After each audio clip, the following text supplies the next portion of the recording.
Shima kuri Imana no kwizerwa, turagushimira kuri hejuru y'amajuru, turagushimira uyu mwanya uduhe kugira ngo dutambutse ijambo ryawe. Turasenze ngo reka ibiri ijambo ry'umugisha, ribe ijambo ridasanzwe, ribe ijambo rirema, ribe ijambo rihembura imitima ya benshi, kandi mwami uriherekeshe muri bitangaza uwo wese uzaryumva. Urakoze Mana kugiye kuba natwe muri uyu mwanya, mu izina rya Yesu Kristo wa Nazareti. Amen. Shalom ubwoko bw'Imana. Tubaye ikaze muri uyu mwanya wo kumva ijambo ry'Imana. Kuko n'umukozi w'Imana Prophet Robert. Twegereje abantu mwese muri kumwe natwe online. Imana ibahe kandi Imana ikomeze kubagirira neza. Uyu munsi ndifuza ko tuganira ku ijambo ry'Imana tugiye gusoma kandi rikaza guhindura ubuzima bwawe. Ese byo witeka ntabwo icuburo. Wowe hageze ushobora gusharinga ukararika abantu no kumva ijambo ry'Imana. Ni byiza ko twamaza ubutumwa bwiza.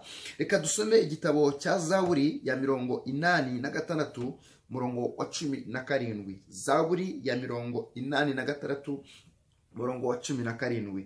Haravuga ngo unyereke ikimenyetso cy'ibyiza kugira ngo abanyanga bakirebe bamware. Ndasubiramo. Unyereke ikimenyetso cy'ibyiza kugira ngo abanyanga bakirebe bamware. Hano asoza ashima ngo kuko Uwiteka unabaye ukamara umubabaro. Imana ishimwe cyane, Imana ihabwa icyubahiro. Aya ni amagambo yavuzwe na Dawidi arimo arasenga, yarababaye, yararushye, yararemerewe, ariko asenga abwira Imana ngo Mana unyereke ikimenyetso cy'ibyiza. Ndifuza ko wampa ikimenyetso cy'ibyiza. Ndifuza ko nanjye wowe umunezero. Ndifuza ko nanjye nagira ibyishimo. Ndifuza ko nanjye nagira amahoro.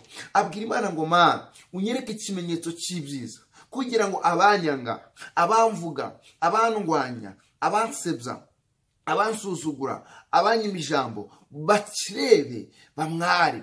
Bamenye kuri Imana, bamenye kuri Imana yabakomeye, bamenye kuri Imana yabohereje, bamenye kuri Imana y'abakire cyangwa y'abakene. Dawidi asenga isengesho abwira Imana ngo Mana unyereke ikimenyetso cy'ibyiza. Uyu munsi wa none ndashaka ngo wizere muri isengesho, ndashaka ngo wizerere muri iri jambo. Iri jambo Dawidi yasenze, Dawidi yararisenze abwira Imana ngo Mana ndashaka ikimenyetso cy'ibyiza. Wa muntu nkurikiranye nawe ndifuza ko uyu mwaka Imana iguha ikimenyetso cy'ibyiza. Hari imyaka wanyuzemo irakubabaza, hari imyaka yahise itigeze ikugerekera neza, ariko ndasaba Imana mwiri senge ko Dawidi nubwo yarivuze ryari isengesho, nanjye ndasenze ndinginga Imana, ndasaba Imana ngo uyu mwaka Imana iguha ikimenyetso cy'ibyiza. Nukuri kw'Imana, Imana iguha ikimenyetso cy'ibyiza. Niba ubyuzuye ngo ndacyakire mu izina rya Yesu. Dawidi abwira Imana ngo Mana aho bigeze girafite abanzi bamusuzugura. Se ntiyamwemeraga Yesayi, mama ntiyamwemeraga, bakuriye bashama Aminadabu ntabwo bamwemeraga. Yarasuzuguwe, yisanze ari mu ishyamba, aragira inama n'inka n'ihene. Ntabwo nzi ubuzima wisanzemo, ariko ngutangarize ngo mwene da humura, komera, n'ahantu Imana itakura umuntu. Umva yibutse Dawidi nawe birakwibutse. Asenga isengesho abwira Imana ngo Mana unyereke ikimenyetso cy'ibyiza kugira ngo abanyanga. Ndashanga uyu mwaka, uku kwezi, aya mezi ko ari 12 duhagaze y'uyu mwaka, Imana iguha ikimenyetso cy'ibyiza. Apana twatumenyetse Imana igiguha tutagaragara.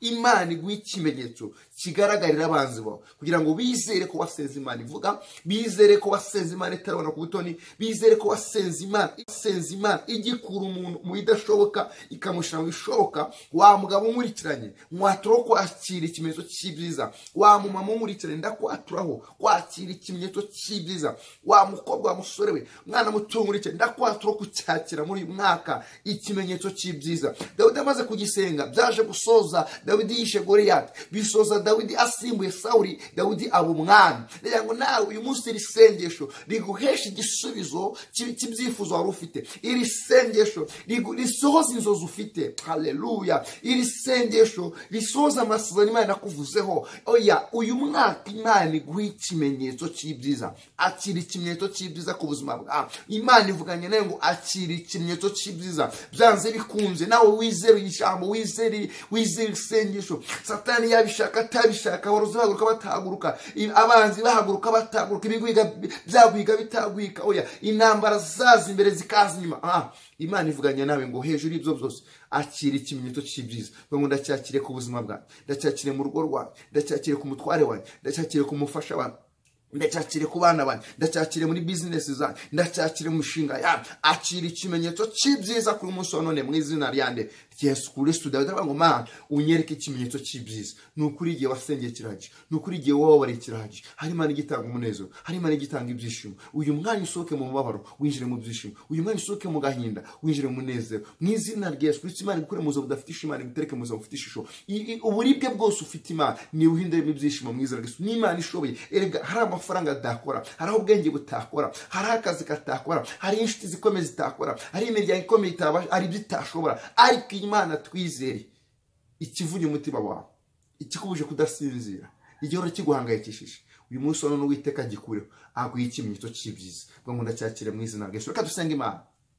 Mana Isaka, Mana Abrahamu, Mana Yakobo, uko watanze ikimenyetso cy'ibyiza kuri Dawidi, gitange kuri uyu mugabo, gitange kuri uyu mugore, gitange Larside Gom, gitange kuri uyu mukobwa, gitange kuri uyu musore, Mana gitange kuri umukozi w'Imana umurikiranye, gitange kuri uyu mwene data, buri gihugu cyose ahagazemo niyakire ikimenyetso cy'ibyiza. Uyu mwaka kuri we ube mwaka w'ubutsinzi, ube mwaka wo kunezerwa agaciro, ube mwaka wo gutabarwa, ube mwaka wo guhindurirwa izina, ube umwaka wo kuvuga ngo yabonye Imana. Mana ndamwatura kucyakira kubw'ineza wa Mwami ikimenyetso cy'ibyiza.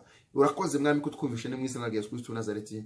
Amen. Akira ikimenyetso cy'ibyiza ukimara kumva ubutumwa mwene data. Sharing urarika abantu. Waruzi ko umuntu ushobora gusharinga ubutumwa bugahindura ubuzima bwe, bugahindura amateka, bugafungura imigisha, bukamukiza indwara, bukamuhesha agakiza.